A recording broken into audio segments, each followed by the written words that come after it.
Welcome to the Cloud Pod, where the forecast is always cloudy. We talk weekly about all things AWS, GCP, and Azure. We are your hosts, Justin, Jonathan, Ryan, and Matthew. Episode 230, recorded for the week of October 4th, 2023. If I ever own a sailboat, I'll name it Kafka and sail it on a data lake. That was good. Yeah, that was a ad lib at the end there. Just threw it in for the fun of it. How's it going, Ryan and Matt? How's the week? We're halfway through. Only there. half? I know. Earlier today, my staff meeting is always on Wednesdays, and either I have extended staff or I have my direct staff every other Wednesday, and they alternate. And it popped up on my calendar this morning, and it was like staff, and I was like, today's Thursday, though. I was very sad about it. And then I realized it was only Wednesday, and I cried a little bit, which is actually good because I'm technically gone tomorrow. So I've been awkward that I was working on my day off. So that would have sucked. But, yeah. Well, first up, some general news, which kind of leads into some stories we didn't really talk about a month ago that I thought we should maybe circle back to because it's sort of relevant to this article. So Microsoft is warning of a cyber attack attempting to breach cloud via SQL Server instances. This is an urgent warning from them that if you're running SQL Server on top of a Azure VM, that the attacker they're seeing is initially exploiting a SQL injection vulnerability in your app, and then taking that access and using it to access elevated permissions on your Microsoft SQL instance deployed on top of an Azure VM. And the threat actor will then attempt to move horizontally by abusing the server's cloud identity, which could possess elevated permissions if you don't follow least privilege. Microsoft says it's no evidence the attacker successfully has moved horizontally across there, but they are seeing articles about this, which is kind of nice that they just gave this proactive piece of information and said, hey, this is something you should be aware of in your apps. And it's a potential attack vector that if you not follow best practices, you're totally owned, which compared to the criticism laid out by not only senators, but also the Tenable CEO about a month ago, who threw them under the bus hardcore for not fixing a major vulnerability for over 90 days. This warning and confirmation seems like a better direction. So for those of you who weren't aware of this article, there was a senator who basically called out Microsoft, Senator Rod Wyden. I think we talked about this on the show, actually, that Microsoft is being negligent with their cybersecurity practices. And then basically a bunch of people piled onto it. And we didn't really cover that, but the CEO of Tenable had a whole article he posted to LinkedIn where he basically said it's much, much worse than you realize. And he goes on to talk about this vulnerability they discovered. They disclosed it right away. They identified that this vulnerability was impacting a bank. They're able to see a bank's API data. And then, basically 90 days later, Microsoft said they didn't have a fix for it yet. They had a partial fix. And then, they wouldn't have a permanent fix for 120 days. And he said that's absolutely unacceptable. And when you hear Microsoft, just trust us, don't trust them. So is this a step in the right direction based on that scrutiny, or do you think this is still not enough?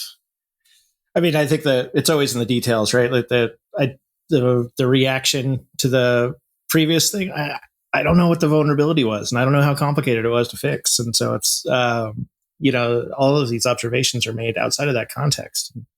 You can say 120 days is unacceptable, but if you don't have an answer, you don't know how to fix it. You don't know how to fix it.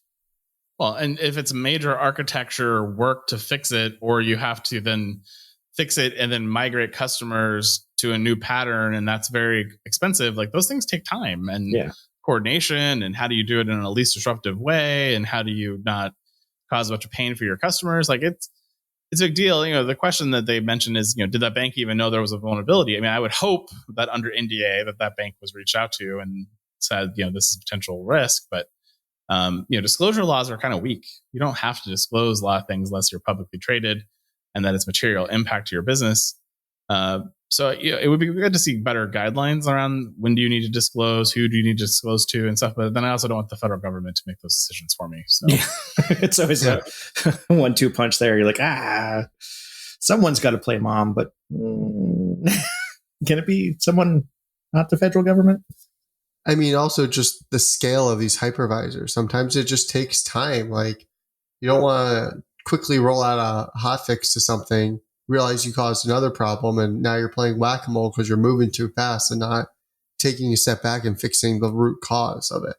And with however some regions they have and zones, and they state that they don't roll out fixes in, zones in corresponding regions at the same time. So just there easily probably takes them a couple days to a couple weeks to roll out a hotfix. So it's highly plausible. If they said from 90 days, they might have been able to fix it in 90, but take them 30 days to roll stuff out. I don't really want the hyperscalers to say, cool, we're just going to go do this thing and take down their whole cloud. It's going to end bad for me. It's terrible for them. And everyone's having a bad day at that point just because they tried to jump the gun a little bit. So maybe there's more behind the original story. I'm not saying that it's the right thing. 90 days feels like a reasonable time to be able to roll out a hotfix. But like you guys said, who knows? Maybe it was a major underlying architectural thing they had to pivot. Yeah. I do think that, the reaction time and the communication on this, attempted breach, I think is really good. And, I always encourage transparency. And I think this one's a little easier for Microsoft since it's, it starts from an application level vulnerability, and then it's stopped by in this case anyway, the infrastructure layers. So that, it's a little bit of a good press that they're taking advantage of. Yeah. But I think that, the more we talk about these things openly, the more that we discuss them as, industry professionals, the more we can, stop doing star policies for permissions just because it's hard, or taking shortcuts in our coding so that, it's easier to take advantage of SQL injections. And the more, attention we'll get to putting in DevSecOps processes into our build pipelines. All right, let's move on to AWS news for the week. Amazon Bedrock is now generally available to allow you to build and scale generative AI applications with foundational models. This may be one of the fastest GAs ever at AWS, as they definitely wanted to be seen as leading in the space. Bedrock is a fully managed service that offers a choice of high-performing foundational models from a leading AI companies, including AI21 Labs, Anthropic, Cohere, Stability AI, and Amazon themselves, along with a broad set of capabilities to build generative AI applications, simplifying the development while maintaining privacy and security. In addition to Bedrock being available, they are also pleased to say that Llama 2 13B and 7DB models will be available as well on Bedrock very soon. And they do say Bedrock is serverless, and so you don't have to manage any infrastructure, and you can securely integrate and deploy generative AI capabilities into your applications using the AWS services that you're already familiar with. I played with it, and I have some feedback. First of all, if you are going to use this, I definitely recommend on-demand pricing, because provision throughput was crazy town. I was just curious what it would cost, and so I said, purchase it. And I picked, just one of the Amazon models because I knew the Claude one was expensive, and I said, hey, just give me 10 model units for 1 month, and that price was scary. That was $46,000 a month for. Wow. I don't know what a model unit is. I was going to ask, yeah. And I didn't have time to really research it, but even one model unit, which is the lowest amount, is $4,600. Now, if you say, look, I really want the Anthropic Clause2 model, which is supposed to be all the hotness, and I want the model 100 K model context length, and I want one of those for just 1 month, it's $45,000. Oh. Pocket change. Yeah, so that was a little scary, which made me playing with it very nerve-wracking. So there's a couple of things about the Bedrock system for those of you who haven't clicked into it. First thing you do when you go into Bedrock, you have to enable the models you want access to. And as I mentioned earlier, there's the AI21 Labs, which is a funny name to me because I was like, it's very close to AL21, which is sort of Amazon's R&D group. Or whatever that group is called. That's sort of weird. I don't think it's them. I think it's a different group, but very similar name. And then Amazon's Titan embedded G1 text and Titan text G1 Express, which I can't get into because it's a preview and it has to be rolled into. And then I can get into Claude, I get into Cohere, and I can get into Stability AI for Stable Diffusion. And so you had to check which of these you want to have access to. And I was like reading the documentation very closely, like, hey, when I enable access to these models, am I going to be charged something for them? And so far, the answer to that question is no. And then you get playgrounds in here like chat and text and image creation for all those things. And so, yeah, it's there. It's available to you. You can use it to, if you create custom models, you can have access to them here as well, and access to your training jobs. So you can figure out how to actually fine tune the model. And that's where you typically will end up buying that purchase provision throughput for your custom model is basically, I think, how that's supposed to work. But again, be careful how much you're willing to spend on these things. More models will be coming over time, like we mentioned as well. We'll hope to see the Lambda 2 model, and I'm sure there'll be other Amazon models coming sometime in the future. So it's not bad. It's a great little playground. It reminds me a lot of the OpenAI ChatGPT playground with just more choices. So not too bad. Yeah, I'm curious to see when, some of these pricings become more reasonable for like the smaller businesses to start to play with. I mean, the on-demand pricing for these things is not horrendously terrible. It's not great. It's not great. It's not terrible, but like looking at the Claude V2 pricing details, right? You are looking at just scrolling. Great podcast audio. I don't know where it's at. I can't find it. Per tokens. Yeah, so it's per 1,000 input tokens. So basically, you're for Claude, you're basically paying a penny per 1,000 input tokens, and you're paying 3 cents for every 1,000 output tokens. So how much that actually costs you is sort of unknown to me at this moment in my AI infancy. So from what I kind of gathered, a conversation that is a standard conversation with like ChatGPT, and this is where Jonathan being here would probably put me in my place. But my understanding, that's probably about 2,500 tokens on each of like 5 to 10 back and forths with like ChatGPT. Mm-hmm. So do that math out. I guess it's a standard conversations then like 5, 6, 7, 8, like 10 cents. Yeah. It's not horrible. Well, so I use Bedrock. And so if I'm crying next week, because I have a bill, because billing takes 24 hours, I'll let you know how much my queries cost me.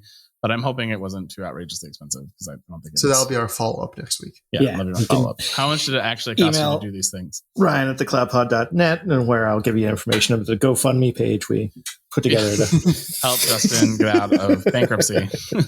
Because if it's $46,000, I'm really screwed. So in honor of that, the next story, the show notes are brought to you by Claude, because I was like, nice. we're gonna try it out. And the next show topic is Amazon MSK introduces managed data delivery from Apache Kafka to your data lake.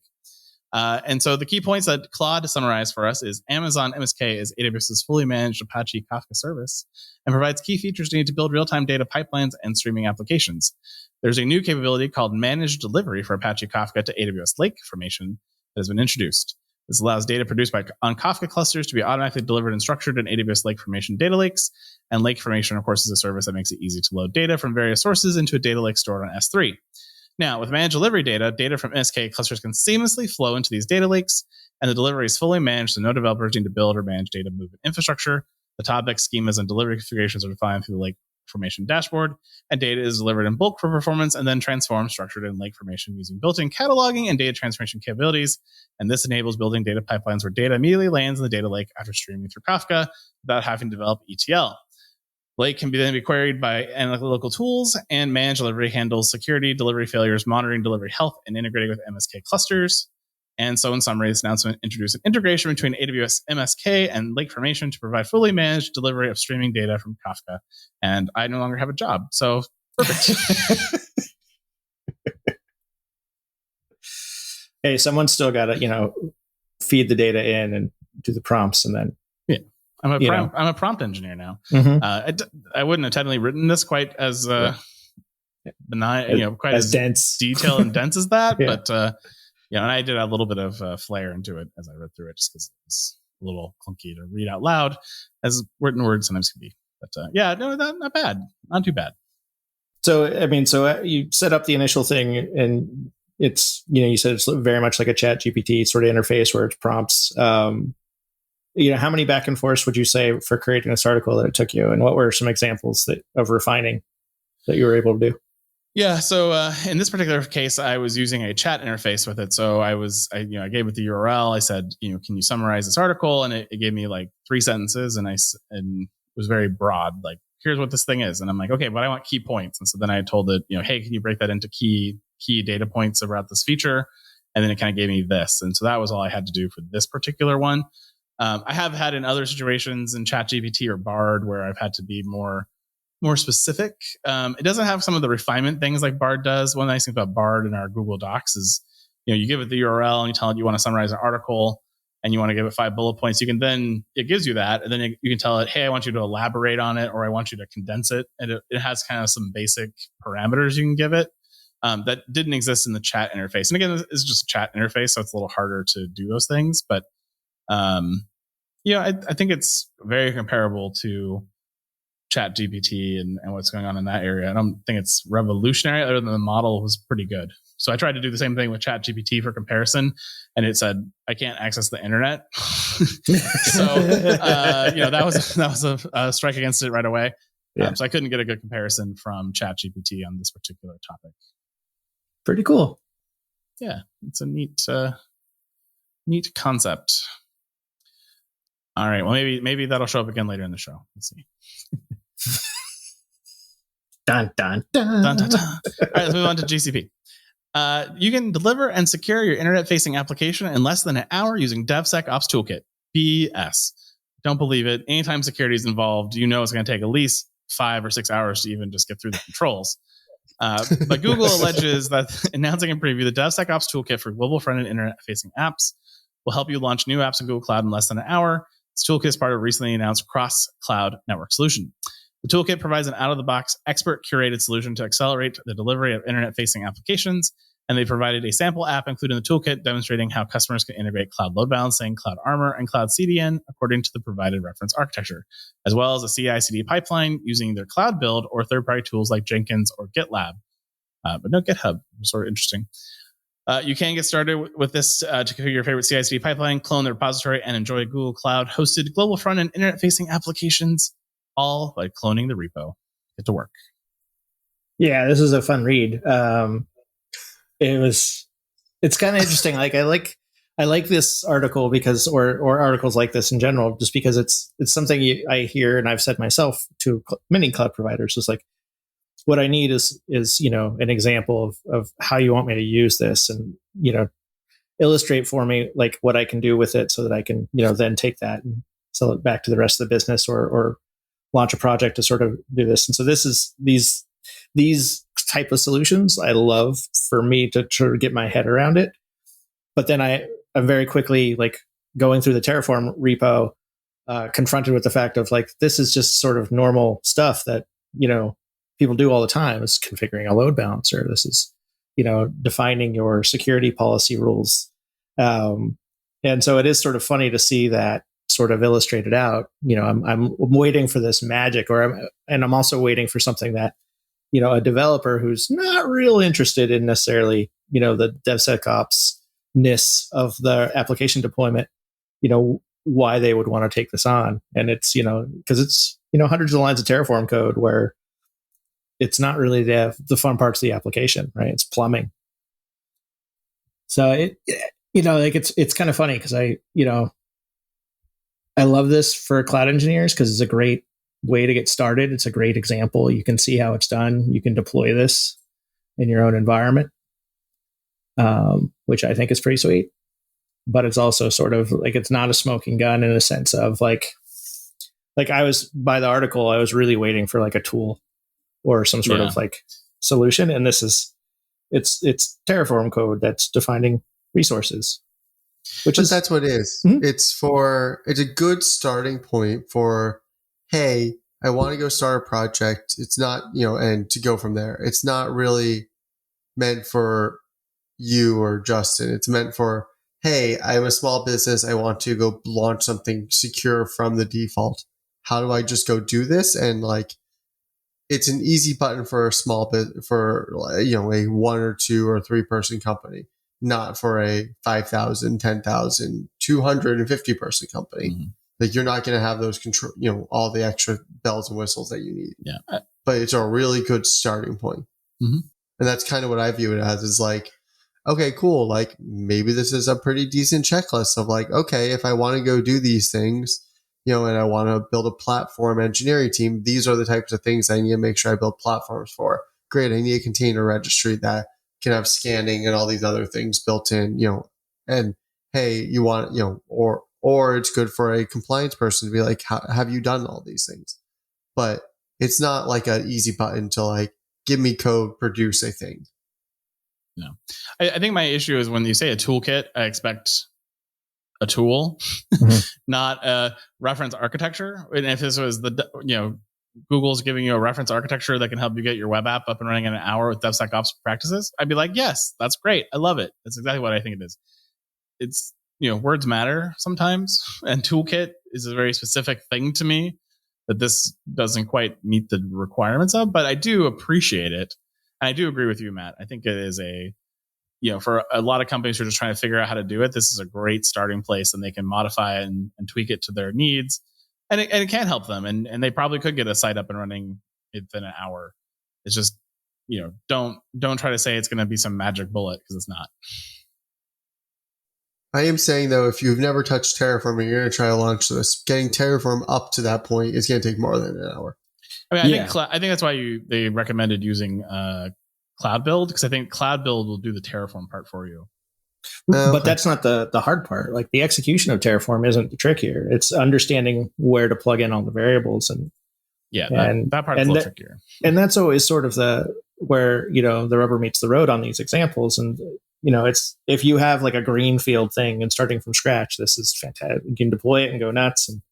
But if you're trying to adapt it to an existing application or your existing site, like, that's a challenge, because it's building a whole network infrastructure, and it's mapping all the subnets out and doing a whole bunch of, setting up of their new service, which was another thing that sort of confused me. What's this toolkit have anything to do with the new Cloud Connect? But, it's just the cross-cloud network solutions, what they're using to set all this up. And so it's standalone. It's not really the cross-cloud network solution that they're advertising here isn't connecting to another cloud, really. It's just... Yeah, I was getting with that too. Like, is it, were you trying to say that you can put this in front of your existing application and then, load traffic through its cross-cloud connector thing to your on-prem and add security? It was unclear. And I don't think you could, because it creates a VPC. Yeah. Just reading through the getting started guide on the README page, I was mistaken. They do want you to clone the repo and then do a Terraform init, which they have no linkage to Terraform, how to install Terraform. So if you don't know how to do that part, you're screwed. And then they do talk about inputs that are required, like project ID. I didn't look enough in the Terraform to see if that's a prompt they give you when you do Terraform plan and Terraform apply. By default, Terraform would, as long as there's no default variable set. So it's going to ask you every time you run it to put in an ID, and then there's this URL map which isn't required and is default false. They don't really explain why it's there. So there's some gaps. I mean, like I said, it's a great starting point for someone with a little bit of cloud expertise who has to do this and probably have done their own version of it, and they're willing to start a new project using this. It's a little bit of a stretch for me to think that someone with no previous context or background could set this up in an hour. Have you been waiting months and months to hire your new AWS, GCP, or Azure architect, only to have them be poached at the 11th hour by a startup with a juice bar? Initiatives stalled because you're having trouble hiring? Well, I have a simple solution: Foghorn Consulting. Foghorn Consulting provides top-notch cloud engineers to the world's most innovative companies and can be burning down your DevOps and cloud backlogs as soon as next week. Foghorn certified AWS, GCP, and Azure professionals are armed with infrastructure as code, and from day one will be designing performant, optimized cloud-native or hybrid environments that deliver on the promise of cloud. Their FogOps solution even provides on-demand cloud engineering to augment your existing teams. Visit www.foghornconsulting.com or send an email to cloudtalentnow@foghornconsulting.com and tell them the CloudPod sent you. Your dedicated FogOps team is with you for the long haul, and they bring their own juice.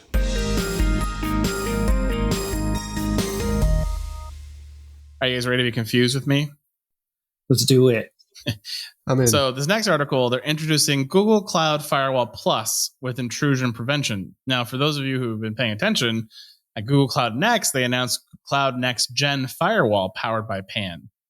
And now they're introducing Google Cloud Firewall Plus with intrusion prevention powered by PAN. Wait, that's a separate thing? that's how this appears to me. The article is not very clear. I read it twice because I was like, what? So this is, so by embedding the PAN technology into the threat prevention inspection capabilities for TLS and non-TLS traffic, providing transparent line protection for your Google Cloud workloads, the Cloud Firewall Plus adds a full layer 7 module supporting hierarchical firewall policies and tag-based firewall rules. And this is in addition to the essential and the standard cloud firewall offering they've always had. And it will be built based on the amount of data processed for threat prevention. And you would think that, they mentioned in the article the cloud next-gen firewall, but then they don't talk about, is this a different offering? Because in one way I read it, I was like, oh, this is actually the next-gen firewall. But then the way I read it and I go through it, I'm like, is it? Because it seems different in some key differential ways. I'm admitting now that I didn't read this in advance, and so I'm scanning it really quickly. And I do think it is just a continuation of that same Google Next announcement, but it is not very clear. Yeah, I mean, it could be much, much clearer for sure. Yeah. I read it as actually just the PAN they just re-announced in a slightly different way. So now you're making me second guess what I read earlier. Well, no, I think it is. What it is they're trying to flesh it out a little bit. Like it's not the direct announcement of the features, even though they largely do focus on that in the content. I think the article is swinging and missing it, trying to get to like how one would use this. But there's, other than a brief mention of like using IAM governed tags and being able to use hierarchical controls for managing firewall policies, they don't really go into it past that. So I think that I get it, but it's largely a rehash of the same product, which is cool. I like it, but is it just like an extra managed layer of PAN? I would say that it is a native Google service, which is powered by PAN underneath, that has some pretty fancy ways that you can manage access you can manage rules and grant access and delegate access for others to create rules as well as. Okay. So Palo Alto has a blog post. Let's go the other direction. Yeah. Today, so this is from August 29th, so this is during Google Next. Today, Palo Alto Networks is proud to help Google Cloud introduce its scalable cloud-native firewall service tier, Cloud Firewall Plus, that comes with intrusion prevention capabilities using Palo Alto's network threat prevention technologies. It is designed to easily deliver our best-in-class security protection with Google Cloud simplicity and scale. This service is currently available in preview. So this supports what Ryan just said. But then No. the third paragraph says, we're also delighted to announce our participation in the upcoming Google Cloud Network Service Integration Manager, or NSIM. And this offering, which will be available in preview later this year, offers easy deployment and integration with the VM series Virtual Next Gen Firewall, or NGFW. So that's a whole different thing. No. Exactly. So what are they doing? So I think what we see is that the next gen firewall thing they talked about is really Cloud Firewall Plus. It was not clear in Google Cloud Next. And so that is now generally available to you and available if you want to use it.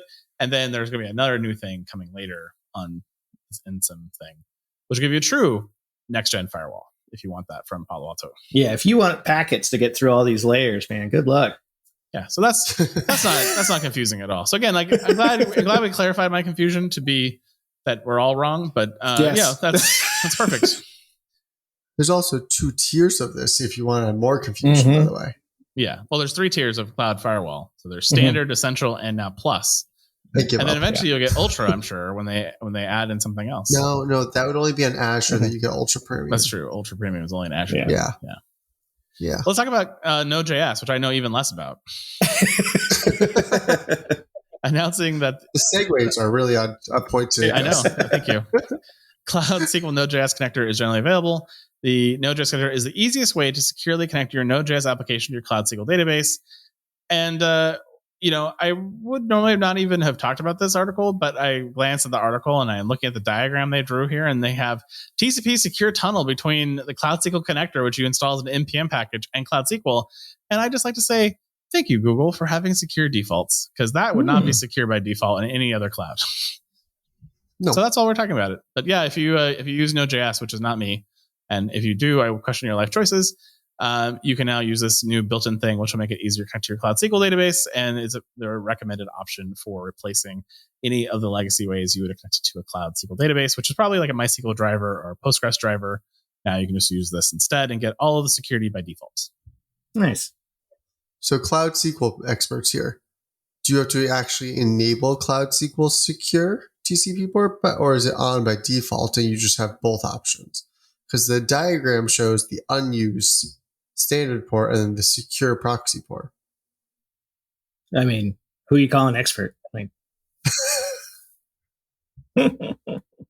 I do believe it is checked by default. You do have to uncheck it, but so you can support it if you need to, but you had to make the conscious choice. Got it. It's a little bit since I've been in that console, but I'm pretty confident in that answer. Well, I remember on AWS, it was the opposite way. There's a checkbox you had to. It was the opposite way. Check the box. So that's why I was wondering if it's like, cool, here's a connector, but it's not going to work because you have to enable it. And now I'm actually wondering. I think Microsoft, you have to enable it, but I got to check the Terraform code we wrote a few weeks ago. The other thing that's so this connector now exists for Java, Python, and Go, and now Node. They say, but if you don't have a language connector, you can use our Cloud SQL auth proxy, which was kind of cool to go read about too.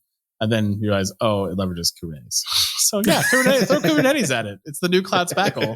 If you can't solve it with humans, just throw Kubernetes at your problem. It's great. Yeah. It's the Google way. Speaking of vulnerabilities and GKE, introducing the new Advanced Vulnerability Insights for GKE. Of course, detecting vulnerabilities in open source software requires a holistic approach, and security best practices recommend scanning early and often throughout your development lifecycle to help maintain an effective security posture. However, scanning in the CI/CD or registry can miss artifacts and containers deployed to production through other mechanisms. How did you get to production without going through CI/CD? Shame. Likewise, only scanning runtimes can pass over software supply chain vulnerabilities. To address this, Google is launching Advanced Vulnerability Insights for GKE, and the Advanced Vulnerability Insights provide scanning and vulnerability detection in Java, Go, JavaScript, and Python. It is built into their GKE security posture dashboard and can be enabled on a per cluster basis. With vulnerability results can be viewed in the security posture dashboard and in the concerns tab with OS concerns, misconfigurations, and security bulletins. During the preview, there is no charge to use this for free, but they do plan to eventually charge you 4 cents per cluster hour for this capability, which is a lot cheaper than Aqua or Orca or any of the other companies doing this. Mm-hmm. I like how built into the native solution this is, right? These types of things. It's, it's not turned on by default because there is a cost. I wish it was just sort of part of the thing. They weren't going to charge extra for it. But I understand. Everyone's going to make a buck. But it's a lot of R&D you had to pay for it. So. Mm-hmm. No, I get it. Yeah. I just give cloud providers a lot of money. And so I just want as much value as I can squeeze out of that turnip. Indeed. But, that's, I think, building these things in so they're just defaulted and so you get to see them all in one place, I think is very informative, especially for developers. Maybe if it's, I've seen many a build pipeline that their artifact, their code artifact is going through the build process and that's doing the static code analysis. And then deployment is just a from public image repository somewhere on the internet, and they load all that up, and so none of that image contents are being scanned for security. I think I think it's pretty common to see that, and also some of the exploits and vulnerabilities you can't really tell through static code analysis. It has to be sort of an openly and active library that's being used as well, and so there's a lot of advantages to having sort of a belt and suspenders approach to CI/CD security and then runtime security. All right, well, let's talk about Azure, everyone's favorite topic, especially Matt's. Yay. And they have their monthly August cost management update, which is their monthly newsletter trying to save you money. And typically, it has nothing of relevance, but this week they did. Yeah. So there's a couple of things. First of all, Matt pointed out an article I missed about Azure Container Apps is now available to you in Azure Savings Plans, which I guess is great. So that's an article here too. But in the monthly update, for those of you who are concerned about exporting your reports from Cost Management Console to a public storage account, not behind a firewall, you can now do that because your Azure bill must be pretty embarrassing that you want it procured behind a firewall. The Service Fabric now offers you savings plans. Those who don't know who Service Fabric is, it's a very expensive set of big data ML tools you can pay for. And so savings plan is probably desperately needed to lower your bill. The Azure Data Manager for Energy and Microsoft Graph Data Connect all of a sudden are now showing up on your bill because they've gone generally available. Before they were free. So that's a surprise this month. And in cost management labs, you can now view your costs in multiple currencies. Lots of other goodies in the labs, including several things I hope to graduate soon, sort of like anomaly and reservation utilization alert reports and drill down smart views. Would be great. Can you get those out of the labs, please? Come on. Mm-hmm. Azure Container Apps dedicated plans can save you money as well, and the new performance tiers for on Managed Luster and Azure Container Apps, as Matt mentioned, now eligible for Azure Savings Plan for compute. And so, Matt, are you saving money this month with these changes? Or are you spending more money because they've now charging things you had for free? No, but Azure's pretty good about posting, hey, these things are not going to be charged for until, and we'll announce the pricing, and terrifies me. So I'm afraid to use like hyperscale on Azure because it literally has a caveat like IO is not charged for. We'll tell you in the future what we're going to charge you for. So, but I really would like to see the anomaly detection and the reservation utilization alerts set up, because that also is something that I constantly go through. You can use it in the lab. It's just it could break and not work. So I'd like to graduate from lab so I know it will work and I can rely on it, because I can't trust anything in the labs. Right, and that's kind of the problem right now. It's going to, I'm like, there's a 50-50 shot this is accurate. So instead I just go look at my reservations directly. But when you have multiple regions and multiple reservations and multiple types for Redis versus SQL versus everything else, it gets more complicated. But in short, no, not saving more money. And I'm not exporting my build to a public storage account. That just feels like security will yell at me. Well, I mean, that was your only choice before today. So, I mean, before you had to have it outside the firewall. I mean, yeah. I mean, you have to still get it out of the firewall protected storage account to something that you can actually look at it on, right? So eventually it's got to leave the protected zone. And it's just IP address allow list. What could possibly go wrong? What could go wrong? All right. Well, if you are a government agency who cares about data sovereignty and your data being stuck in the country of your origin, Microsoft is announcing in preview Microsoft Cloud for Sovereignty, with plans to GA this capability in December. The solution will enable governments to meet their compliance, security, and policy requirements while harnessing the cloud to deliver value to its citizens. I love that to meet their compliance, security, and policy requirements mean the ones they wrote and are enforcing on us. Yeah, okay. Since the inception of the cloud, government customers have faced limitations with digital transformation, particularly because of the need for controls to meet specific national and regional requirements that they wrote. Microsoft Cloud for Sovereignty is a grounded and repeatable best practice approach that can be leveraged to assist with complex regulation achievements. The solution features industry-leading data sovereignty and encryption controls, enabling governments to quickly create solutions tailored to help address regional and national requirements. The offering includes sovereign landing zones and policy initiatives now available to you in GitHub, which instantiates guardrails for sovereign cloud environments for customer workloads, enabling customers to leverage best practices for secure and consistent environments, while supporting their efforts to meet evolving local regulations. Support for Italy's ACN and Netherlands bio regulation, which helps customers monitor, guard, and report on compliance in Azure. New transparency logs available to eligible customers, provides customers with key operational activities of Microsoft's engineers to support customer service and service reliability issues, and automated workload templates for Azure Confidential Computing and Azure Lighthouse as examples for building workloads using these technologies for sovereign environments to speed your learning and adoption. Oof, I guess that's nice-ish. I appreciate that it exists. I don't like it, yes, but I appreciate it. Yeah, I mean, it's another example of where they're giving you sort of an example Terraform project, right? But like it's funny because the real value in this is not actually the data sovereignty at all. It's just not monitoring the data sovereignty, or it's sort of one of those things where it's the ability that I now can prove it by pointing at this control and saying, "Hey, yeah, Mr. Auditor, see right there, that box is checked. You're good to go." Yeah. But I think the reality is a little bit more complex than that, because like it says, the regulations are constantly changing, and so when you deploy this, the regulations will be in one state, and when you're being audited, the regulations might be in another state. And typically that's not too big of a real impact, but it can happen where the classification of data is changed. But yeah, well, I hopefully you'll get things like you have in I think it's a shared workload in Google where you have, certain projects you can designate in certain sovereign zones. And there's lots of great capabilities this can bring to you. And so I'm glad to see them getting it. I wish AWS was also following their footsteps on this, and I'm sure they will be, but they like to be last in these kind of things. Oh, I don't think so. You don't think so? Amazon went left with GovCloud, and I don't think they're looking back. Except for the problem with GovCloud is now you need GovCloud in every country that requires a GovCloud, and that they're not doing. But Azure has GovCloud too. They do. And then they both, I think, have secure, private, secret GovCloud. On top of that, only special people get access to. Yeah, I'm sure. I think one of my favorite AWS announcements was the new top secret AWS region is live. Yeah, but we can't tell you about it. Yeah, that was pretty great. It was like... well, because they are supporting Italy's ACN, that would mean that you need to have a cloud region in Italy. And they do now. With the Italy North Data Center region, includes availability zones, which offer you additional resiliency for your applications.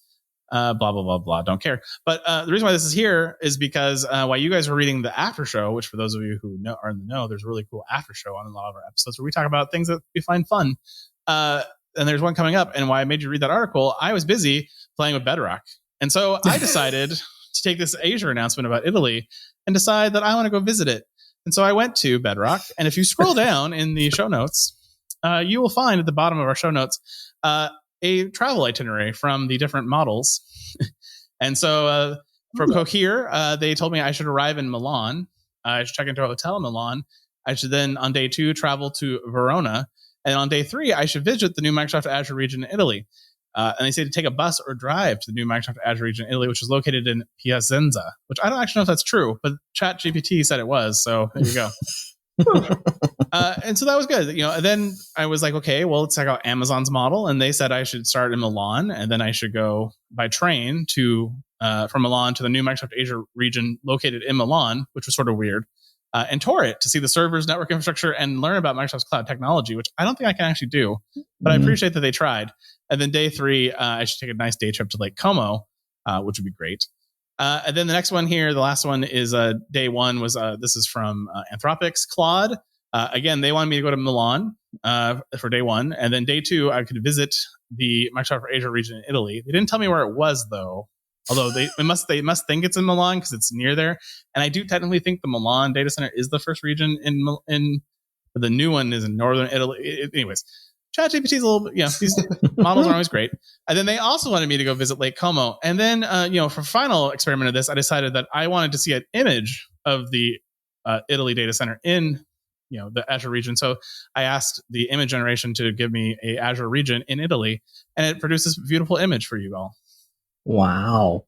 What's the car in the... I don't know, but apparently they've built this data center so sophisticated that even the cars around it are from the future. Yeah. Yeah. I mean, I didn't explain it a lot.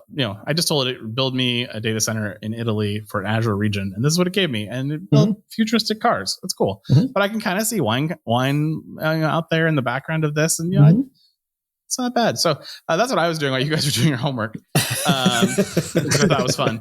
Yeah. And so there you go. A little bit more Bedrock for you showing up. That's cool. Very cool.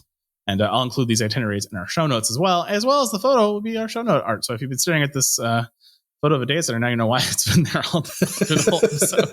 This is our chapter. Made up data center. Yeah, exactly. And that's it for another fantastic week here in the cloud. All right. Bye, everybody. See you later. And that is the Week in Cloud. We'd like to thank our sponsor, Foghorn Consulting. Subscribe on iTunes or wherever you get your podcasts and tweet us your feedback at #TheCloudPod. Or join our Slack channel, go to our website, thecloudpod.net for sign-up instructions.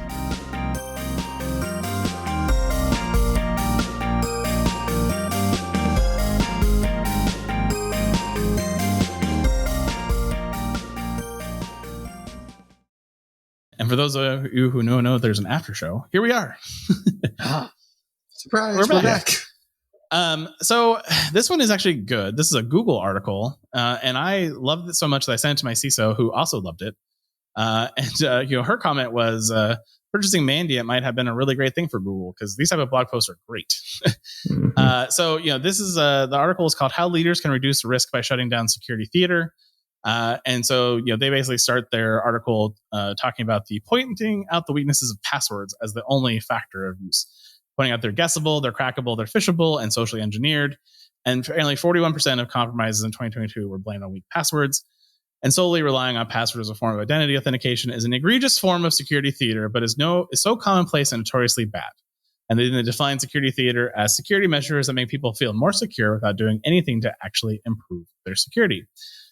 They then go on to talk about another example, third-party security questionnaires, which I am a victim of often. They take hours to design, administer, and hours for me to complete, and yet they only amount to digital paperwork being pushed back and forth across emails and spreadsheets with little value and actually no increase in security.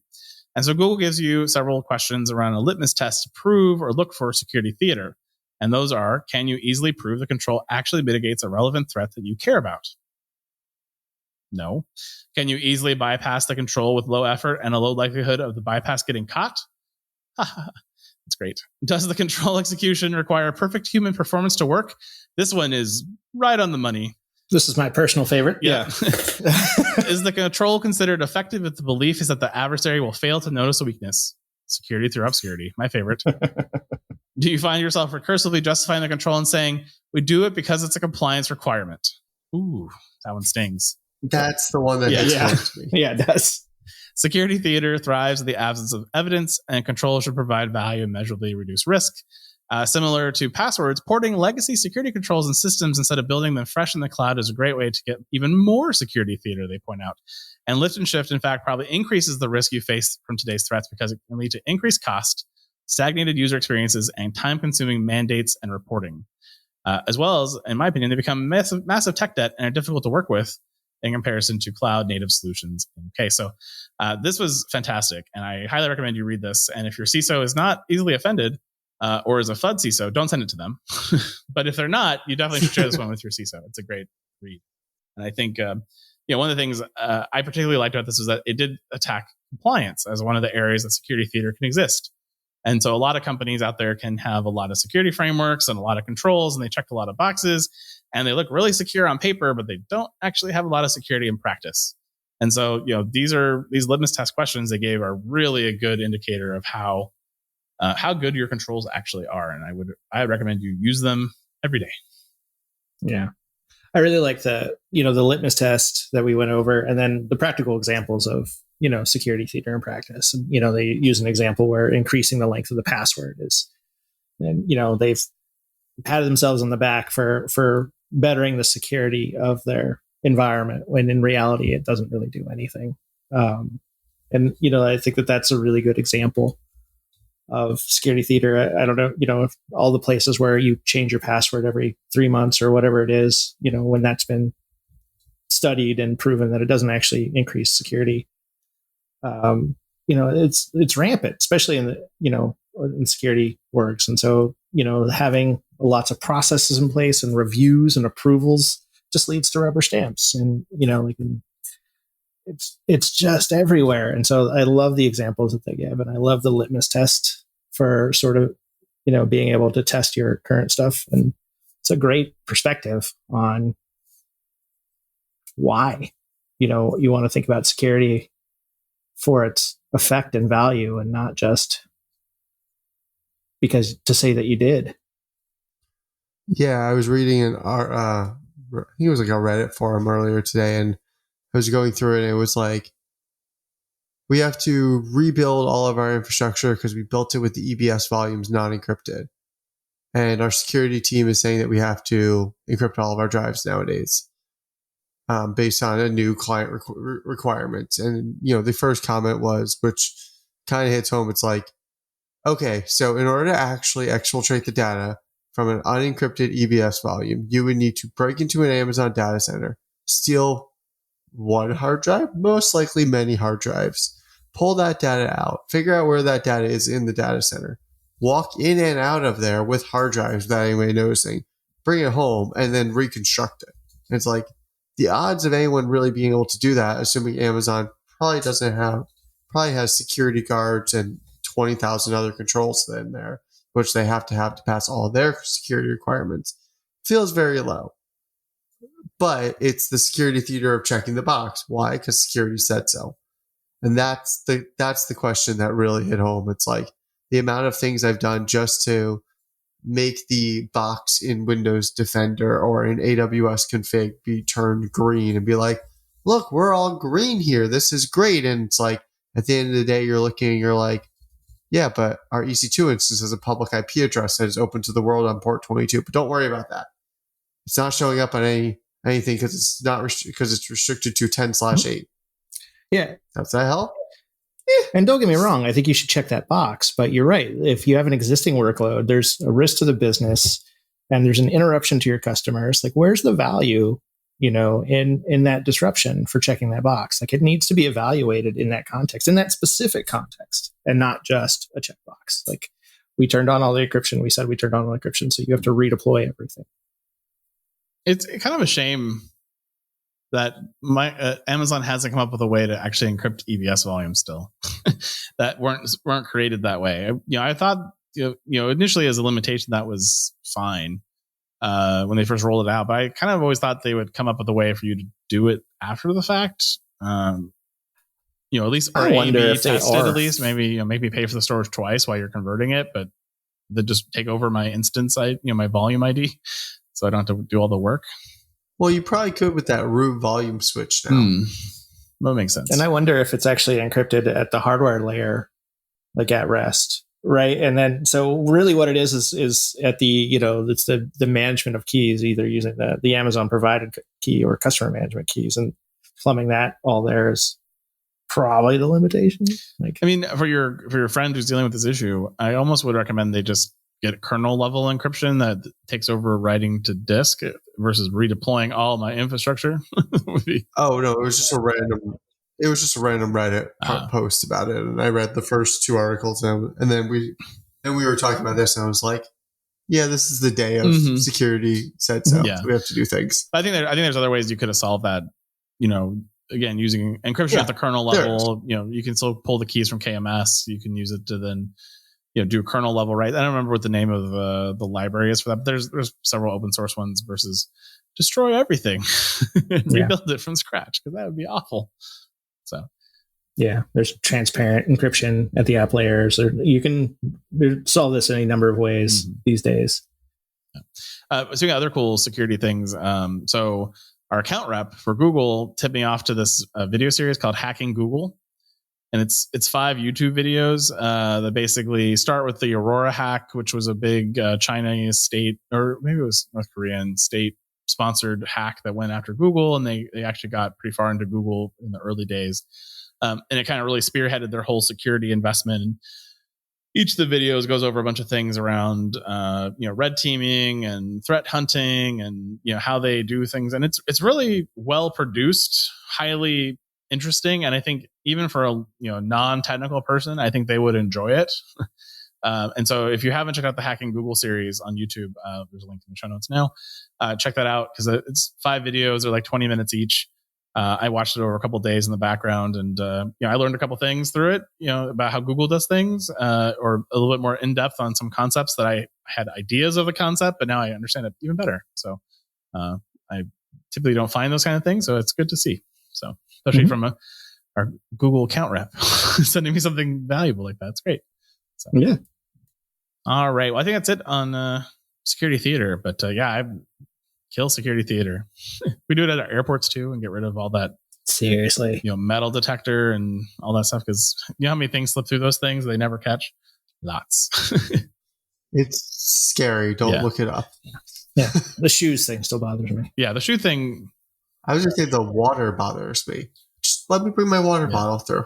Well, then you've been to Israel. Both of you have been to Israel, and so you've seen the security that they have at their airports. Oh, and, that's real security. That's not security theater. Yeah, that's an interview. No, that was like having conversations with my wife and I, where why we still have different last names, and everything else, and drilling us down just to really have a conversation about it while we have our infant in our arms. Well, and multiple layers of that, right? And it's all designed to, make you break if you're in a bad, you have bad intentions, right? They're psychologically trying to get to that with you and find holes in your story to, further deter you. It's impressive model. And whenever a new security thing comes out, I always wait to go see what the Israeli security defense minister says about it, because that's how I know if it's good or not. Because if he says it's good, then I'm like, okay, I trust it. If he says it's garbage, it's garbage. All right. Have a great one, you guys. All right. Thanks, everyone. Bye. Bye.